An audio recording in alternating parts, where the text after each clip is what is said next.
Kalabas na ningaldo ning Sabat, sinaliyang pabangloy Maria Magdalena, Mariang imanang Santiago, at Salome, bani kuskus da sana kimbangke ng Jesus.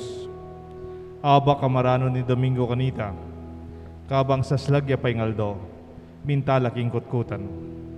Kabang dalan nga raking metong at metong, nino kaya ing makasaob kaya katamo, banilakonit ang batong makasabat, king pasbol, king kutkutan.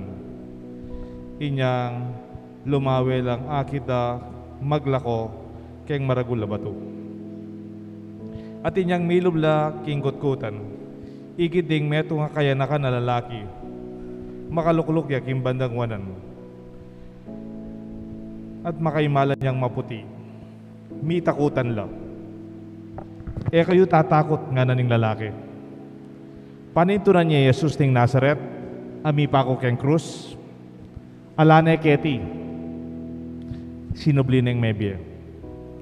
O yan yung lugar lang nukari na binili. Inya, mako na kayo, at sabihin nyo kang Pedro at karing aliwang alagad, anune, kailangan kayong munta Galilea. Nasdan nyo niya mo ka rin, anti mga sinabi na kaya kayo kanita pa.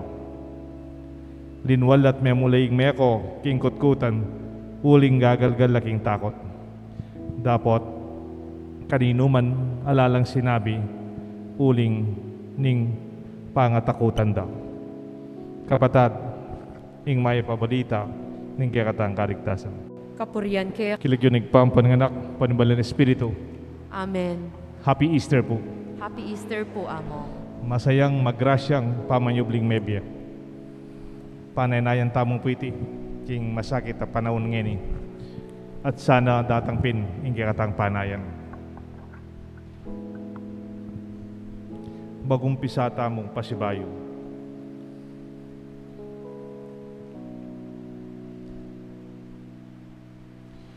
A new beginning, ing bayong pamagumpisa. Ingi katang katutuan, para pareho tamo dadalanan, para pareho tamo harapan, in pandemya. Mialiwata mo pamamasa. We experience the same reality at this time, and yet we have this, does not read in the same way our own experience and our own situation. Eta para pareho basa, keng kabilyan tamong dalalanan. Anya nakaulaga, ing pamamasa tamo, king katang kabilyan, how we read our situation will also be from the perspective of our faith. Sana po tang babasan tamo at pakintindihan ikikatang kalagayan kabilyan kimbiye, lalo na ngeni ay tindan ta sanang masalese king mata na nikikatang kasalpandayanan. Den ako pong halimbawa potang ko pareho pamamasa o pamagbasa king parehong sulat ning kaya nakaraguling pamiliwa. At ko pong kwento kaya kayo. At po meto nga matuwa, ing lagyo na Tatang Jose, Tatang Jo. Makatok nang ikayang baryo. Makabasa ay Tatang Jo, gumegaral. Pero, at inyang anak kapapagaral, king Manila, at malapit neng mayari. Misa ni Tatang Jo, makalukluk ya kayang kanto. Kaya beno rin kayo nakan, ngayta rin kayo nakan, miminumulat malasing la. Etad nen itang kartero, itang sulat, kang Tatang Jo, uling igit na kayang kanto, binye na sulat. So when he received the letter from his son, Amagaral Manila, uling matwa makabasa at may nanay mata, pabasa na karening malasing. Karening malasing, nga na. So natang binasa de po yung sulat nga na, Dear Tatang Jo, masakit yung kabilyag ko. Malapit na akong mayari kayong pamag-aral ko. Padalan mo kong pera, mangailangan ko. Yung anak mo, Junior. May lungkot tiya po, Itatang Jose. At nga na, len mo nero ko yung anak ko. May garal yang kolehiyo. Pangamuanan na anak ko. Then may anak ko. Uli mong may kapag-aral ya, gugulisa ka na ako. Kalungkot ng tatana. Pag may masa, malasing Ngayon tang muli ay tatang Jose, dadala na isulat, anay kalungkot. Sabi ng asawa na, ninanukat kalungkot mo. Basan may sulat ng anak mo, then me. Muli mong megaral yo, pangulisa ka na ako. Bigla na yung ingima makabasaya at masalese yung mata. Binasa na naman ingima. Yan naman isulat nga na, Dear Tatang Jose, masakit ang kabilyan ko keting eni. Dapat marapit na akong mayari king ka na akong pamag-aral. Padalan mo kong pera, mangailangan ko. Ingke kang anak, junior. Oh, nga nang tata na, mapayan magana kaya nga na. Itang nandit, pangulisa ka na ako. The same letter, pero ela pareho reng, may masa. Itang nandin, malasing yung mamasa. Gula-gulisak iya, may bugyang mag-oromentado. Samantalang tang binasa ng ima na isulat, maneneya, malugudya, at makakalalaya. Mapalyaring makanyan mo naman kay biyata mo. Kingkaya katamong aranasan, kingkaya kang aranasan, kaya nga kang akakit, with your experience and your reality, makalungkot po ang akakit mo, balang malasing ka, o po ang akakit mo yung kamwa o yung mali. Then ako pong alimbawa na yan. Kingkaya katang ebanghelyo, there is this experience of the empty tomb, alayang laman, ingkutkutan. At kanitang linubla ka rin, ating lang metong ikitay anak, kayanakan, makamaputiya, metong yang anghel. Kayo mitatakutan nga na, alane Kenny, ing panintunan nyo. Do not be afraid. He is not here. Nung ninong pantunan nyo, Jesus ami pako king krus at mete, alane Kenny. Kakumiyak na alane Kristo. O kitkot niya pa kaya niya Nabing iyo, talane nga ni pena ako de siguro. O kaya pwede kami ba? O talayo, nuka rin niya, king wadya. Pwede ka namang malmura. You can be angry, you can be disappointed. Ba, ot king wadeng gino, alayo Kenny. Pwede ka mo namang malmurat mimwa. Pwede kang mikasala, king malalyari. Pena ako de, ing katawan ng gino. The tomb is empty. But my dear friends, pwedeng makanyan ng laweta mo, king metong akutkutan na yalang laman. Ala na yung gino. Pwede tanang kumyak, ala na yung gino, ala na yung gino. King malalyari tangeni, malalyari kimbiya tangeni, alayo yung gino. He is not here. Etaya kayabe, alayo, alayo.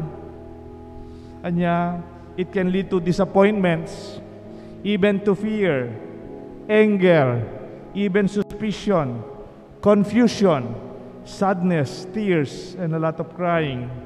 Even for another gospel tomorrow morning, ikitsu, manangis siya, i Maria Magdalena, alayo inginu. They took him away. Penako de, ingke katamong ginu. Kapatid, tandaanan nyo, ingke katang kasal pantayanan, eya mikutkot. Our faith is not in the tomb. Our faith is alive, not from an empty tomb. Pero pwede mo naman, lawen me, ing pamamasa, kaya ngalang laman. Akutkutan, you can read it in another way. Jesus, the one who died, crucified, is not here anymore. He is alive. There is life. There is joy. There is jubilation. Alana yu Kenny. Po pareho ita. Anya gana kaya po itang kanta ng Monsignor Greg Canlas. Itang kakanta-kantata mo po atang panahon ning sinubling mebye. Buat po kanta rin choir po atang communion. Pero i-request kayong kantadang yan, uling ako magaling magkanta. Pota kantake palam, yan ni Santutang Pasibayo. Mga naano na kasi, Ma'am Thea, kantata niya mo, Kapampangan version ng Pister. Tang misa na yabak marano na na. Ala na yu Keni sinubliang me pie aleluya. Inginu ala na yu Keni sinubliang me pie aleluya. Karagul na po pamialiwan Itang metong kikiyakan inginu wala na yu. Inginu pena kode, inginu likwa na katamo. Our God is not with us anymore. Pero buri ko pa siya kaya katabo. Iting kakantada rin kaya katamong koro. Inginu wala na yu keti, sinubli ang mebie. Aleluya, aleluya. Iting kaya katamong papasyag, ang giyang masakit ingbe. Ang giyang balamo dakal ka ng tao, sasabi nga ni, alayo yung Diyos, alayo yung Ginoo. God is not with us. Kaya malalyari kimbiyata mong ngeni. Magumpisata na naman kay bating pabanwa. But for me, you can say, magumpisata na naman. Pabanwa ta na magkasakit. Magumpisata na naman. Wari makanyan po last year. Kaya totoo po last year, ala kayo man keni. Kundili. Ngeni at inay naman po sulat ikikatang gobyerno. Bukas, bawal na ko keni. Bukas no ko pwedeng magbalik keni. Bukas padakap-da kayo, paminta ko keti. Magumisatang Pasibayo. Totoo po ako, mimbakan na ako. And I would like to follow the promulgation and the decision of our government to keep us safe. Pero, pwede mo sabihin, magumisatang Pasibayo. Wah! But this time, it's not the same anymore. Magumisata mo dati, last year, etabalo ng malalyari. Etabalo ng sabihin ng virus. Etabalo, o ba't kailangan tayo mag-face mask? O kailangan ko mag-face shield? O kailangan ko mag-distancing? Ngayon niya, intindihan tamo. Balutan na rin may sakit. At intanang kilalang mete. At tune kayong tukuran tamo. At tune ka rin pibale-bale tamo. At tune kayong baryo tamo. Iting kaya katamong kalaban na yakakit. Going back to Galilee as he invited, magbalik ko kayong Galilea nga ng Jesus. O papagbalikan o Galilea. Na? At yura Jerusalem, karinya mete Jesus, karinya mi pako, karinya mi kutkut. King Jerusalem ya sinublig mebie. O ba't sasabihan ng eni, karang munta kayo. Pedro, adi kayong alagad. Mikiti-kita mo King Galilea. What is the significance of Galilee? Na ano po? Sirit na? Karinla may kumpisa. Karinla mikitikit. Karinla mikikilala. It is in Galilee they started as friends. In Galilee, they met each other. In Galilee, all this started as their dream. In Galilee, they said yes. Magbalik ko Galilea, karinta mo magumpisang Pasibayo. Uling ka rin, ingkarelang pamipok, ingkarelang commitment, ingkarelang pangako, ingkarelang they're yes to the call, and they're going back there. This time, not defeated. Pwede kasing magbalik ta na Galilea. Ating meto nga gospel pericope nga ng Pedro, tara, ninuntuki ka na ako, manasan ko. If you notice, ingaws na po kanita kay katamo, BSDU. Nanyo po ita? BSDU. Balik sa dating ugali. Manasanta ng Pasibayo. Back to basics. Total, tatita namang manasan. As if nothing happened. Total, mete ni Kristo. Tara na, magbalik ta na kaya dati tangbiye. Pero yung pamanag ng Kristo, yung magbalik lang Pasibayo, Galilea, not to go back to their original life, but this time to start all over again with their mission. With their mission, going back, wiser, better, experienced. Yes, with their own failures and pain, they learn from their mistakes. They now see clearly, mas malino na yung amanwa ng Ginoo. Ay intindihan ta ng tuturo na kay katamo. The wounds are signs of my valor. and my courage is now strengthened. We are not defeated. We will fight back. Tara, magumpisa tamong pasibayo. Let us start a new beginning. Pwede kaya muna maninik ang biyata mo? Potang mi pate kong mi asawa. When you are estranged with your beloved, pwede sabihan mo keng kaluguran mo, magumpisa ka tang pasibayo. Siyempre, ting pa magkamali. Siyempre, ting mi kasala. Makanyan muna maningkwento da rin disipulo ng Kristo. Pero wag katanong magbalik in Galilea, not as defeated peer people, but they are called to start all over again, forgiven, and stronger in their faith that is tested by the cross and the blood and death of Christ. Pwede kayang malyari mo naman ini karayang may kaluguran, broken friendship, dati may kaluguran kayo, ngayon may pagkasira kayo, chinismis na ka pala rin siping balik, kabat ika may nuwala ka, kaya ba't pipateda kayo mo? Pwede ko kayang magumpisang pasibayo. O kaya may pagtampu kayo, ngayon akarinayan yung magumpisang pasibayo. There's nothing wrong when you start all over again. Even in love, it's better when we've gone through the worst times. Or you've gone through a wounded family, at ikang kasabi ka rin kapatid mo, at ikang tampu kayong pamilya mo, pa naman tauli para magumpisang pasibayo. O kaya ting masakit kaya kayo, may sakit. Ako may sakit ko, may stroke ko, may gumpisa akong pasibayo, kung man may talakad kanita, maka-wheelchair ko, sabi ko na kaya kayo. Kung man makapagsalita, may language therapy ko, kaya man atas yung gamat ko, kaya man nabuklat yung daliring, kung man makasugat, kung man makasulat, may gumpisa akong pasibayo. Makarineman po. Tarian da ako kanita, kaya ngayon naman. Pero may gumpisa akong pasibayo. Nothing is lost, but everything is gain. Pwedeng may sira yung kabiyayan mo, may sira yung negosyo mo, may inayin kaya kang panakitan, o teka magumpisang pasibayo. This time you know how to do it better.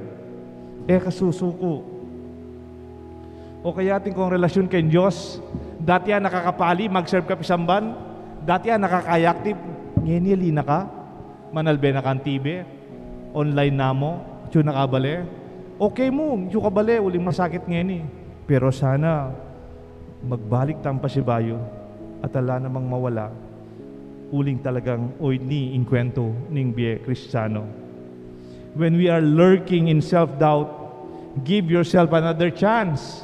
Pwedeng malulunos ka kaya sarili mo, nakabisang magpasibayo, ika mismo, may sira relasyon mo kaya sarili mo when you do not believe in yourself anymore, when you do not have self-confidence, maybe because of failure in the past, o pa magkamali mo kay may labas. That's not true. You are better this time.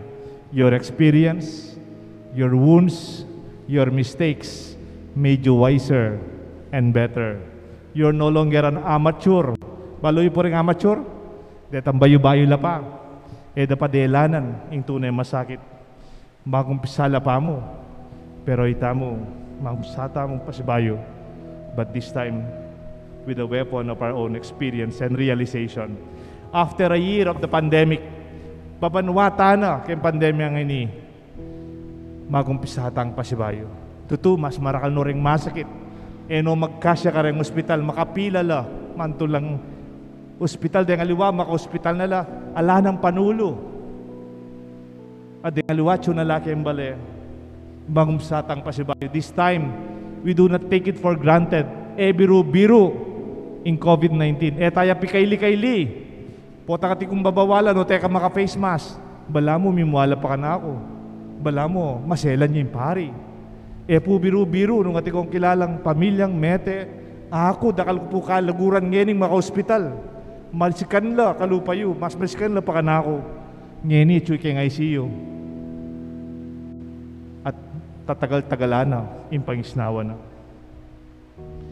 Let's start again, a new beginning. for the better. We have learned our lessons. There is another chance. We are forgiven. Forgive yourself. Learn to forgive others. Be tougher. We are no longer amateur or rookies. Alita mo po. This time, with the disciples, we will win. Kanita ka tsuko po seminaryo, pota mag-exam kami, at ilangaw sa na revalida. Kunyari mo, mag-exam tamo, kay kwa, kumipasar kay exam, at kaming revalida. The revalida is a second chance, an examination of your own experience of mistakes. Pero you will be given the chance mag-test pa si Bayo. Muna, explain mo pa, may kamali ka. Tanggapan mo pa, may kamali ka. Sumulat ka, nukan kami kamali kitang exam. I-explain mo, nukan kami kulang. Explain mo, nukan kami biyasa. And then you will be given the second chance. Pero nung kami biyasa, mo tinggap, may kamali ka. Man, tatanggapan at ikang pamagkulang. Alat tunay, pamagbayo. Ka talaga makapag-umpisa because you feel you are self-righteous at potang isipan mo nga lakang mali kayong totoo, nakamabiyasa. When you cannot accept that you are mistaken, you will never learn, you will never grow. At po may itong singer natang kainakan ko, yung lagyo na Billy Joel, at inyang kanta yung title na Pressure. Potang ma-pressure, tang tipo marakala stress, marakala pagal. Nga na itametong ng kanta, and your Peter Pan advice, tang panganak, you have no scars on your face, and you cannot handle pressure. Ala ka pa kasing gasgas kay lupa, ka pa may sugat, anya po tang ating problema, bibigay ka. You cannot handle pressure because you don't have the scar of your face. Kapatad, sinubli ang mebye ingino.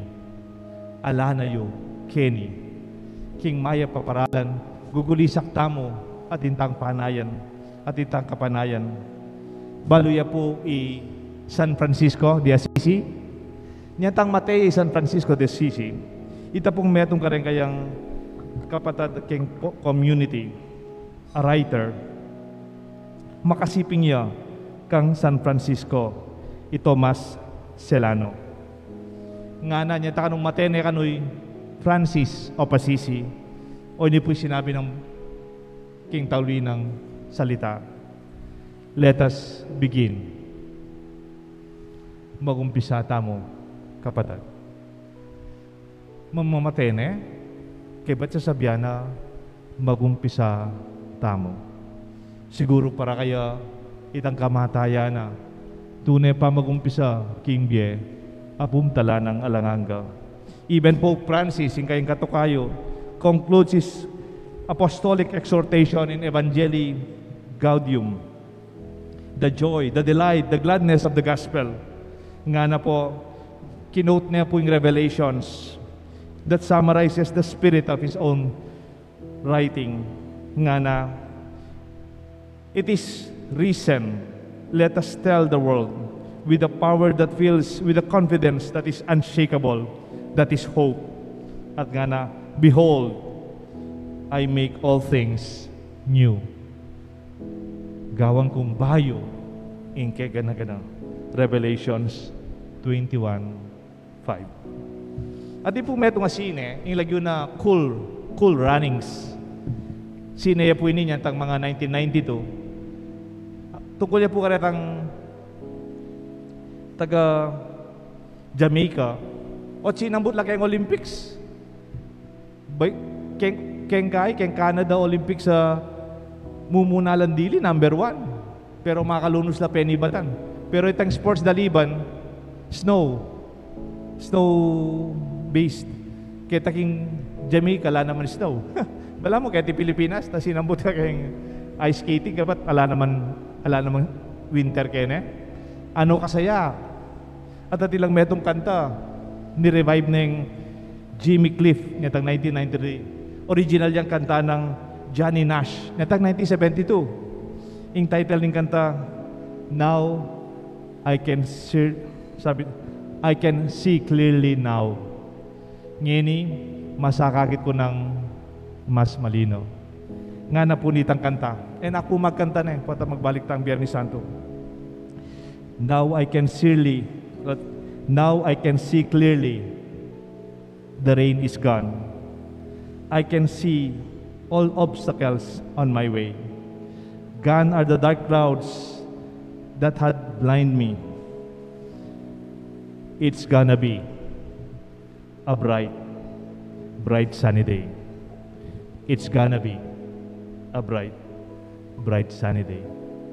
Iting kaya katamong maya pabalita. Bayong pamagumpisa, a new beginning. It's a bright sunny day. I can see clearly now. May God bless us all. Kilagyo ningig pampon ng anak, panimbalan ng Espiritu. Amen.